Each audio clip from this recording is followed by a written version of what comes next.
Cotas do PIS, 16,9 bilhões abandonado.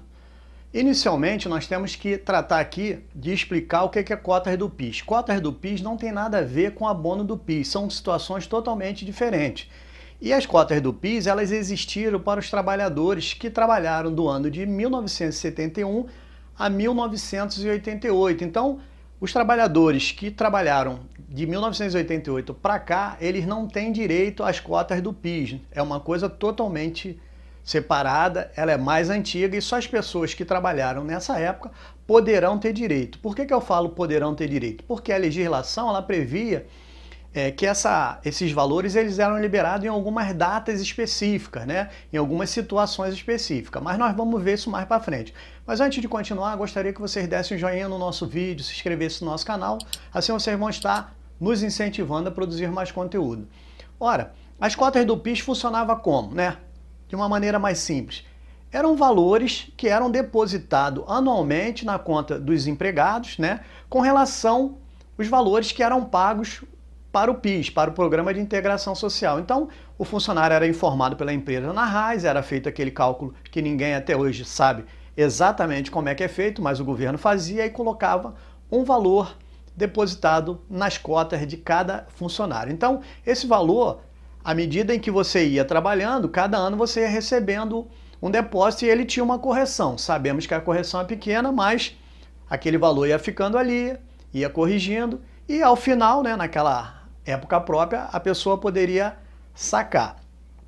Então, qual era, né, as épocas em que isso poderia sacar? Comumente, né, as pessoas deixavam para sacar isso na aposentadoria, porque elas sacavam o fundo de garantia, sacavam as cotas do PIS, pegavam todos aqueles valores, né, e tinham um montante para fazer alguma coisa que eles queriam. Mas também tinha a questão de idade, tinha a questão de doença, tinha questões de casamento, tinha algumas situações, mas nem todo mundo exercia, né, sacava, esperava um melhor momento, né? Normalmente as pessoas optavam isso na aposentadoria, então eram coisas que iam depositando ao longo do tempo e uma determinada data a pessoa pegava, o trabalhador ia lá e pegava.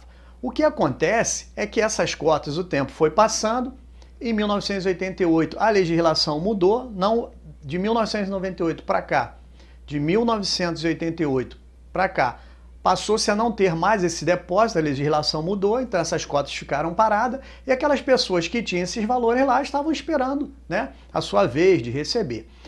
Mais ou menos por volta do ano de 2018, né, pessoas que ainda não tinham idade, que não tinham aquelas situações específicas que a lei permitia eles lá sacar esses valores, foi criada uma possibilidade, né, pelo presidente Temer, de tirar o limitador das idades. Então ficou conhecido como saque cota PIS todas as idades. Nesse ano, né, muitas pessoas recorreram às agências da Caixa e fizeram o levantamento dos valores das suas cotas.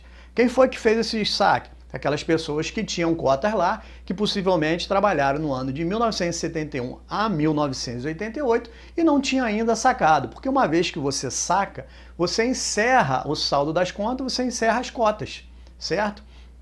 E o governo, ele sempre utiliza desses artifícios para poder estar injetando dinheiro no mercado. Uma vez que você vê que a economia está meio fraca, ele libera esse dinheiro que estão meio parado lá.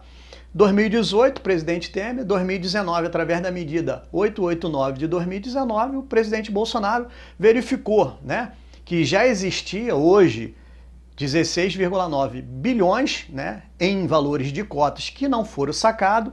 Como as pessoas já tinham, né, procurado as agências em 2018, eles entendem, né, segundo o governo, que esse dinheiro, as pessoas que têm direito já faleceram, né, já são tudo falecidos. E quem pode sacar esse dinheiro? Os herdeiros e os sucessores lá dessas pessoas.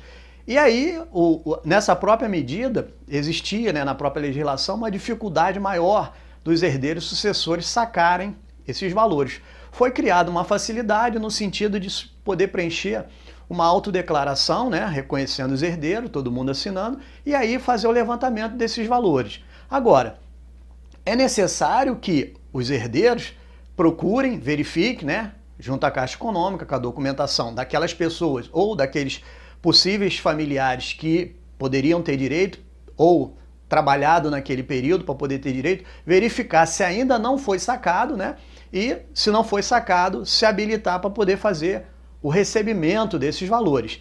Esses valores são o total que está lá abandonado, mas dependendo do tempo que a pessoa trabalhou, ela vai ter um pouco mais, um pouco menos. Não dá para precisar porque isso era colocado em razão da quantidade de meses que se trabalhavam durante o ano. E agora, no ano de 2020, com essa revolução aí da pandemia, do isolamento social, apareceu uma nova medida provisória, 946 de 2020, onde o governo faz a extinção das cotas, transfere elas para o FGTS, bota para render, né, junto com a situação do FGTS, ou seja, as mesmas correções do FGTS vai ser para as cotas, né, que vão estar lá à disposição, mas criou um prazo final para saque, né, que vai até 1º de 6 de 2025. A partir desse ano, a partir dessa data, ninguém mais, nenhum parente mais vai poder sacar esses valores que ficaram, e esses valores vão para o governo. O que acontece é que, como ele extinguiu isso no atual momento, essas cotas, esses valores estão sendo migrados para o FGTS, e aí logo após que for encerrado essa transição, né, as pessoas que tiverem, os herdeiros e os sucessores que tiverem parentes que deixaram esses valores de cota, elas vão poder estar sacando. Então é interessante que, se você tem alguém na família que era muito velho, que já faleceu, que possivelmente possa não ter sacado, é importante que você pegue lá o número do PIS, carteira de trabalho, e tente fazer uma verificação de saldo, porque nós já tomamos conhecimento de algumas pessoas que nem morreram, estão vivas ainda e se esqueceram de sacar esses valores. Então você pode ter lá um valor considerável a sacar. Pois bem, essa é a nossa dica de hoje. Agradecemos a participação de vocês e até um próximo vídeo.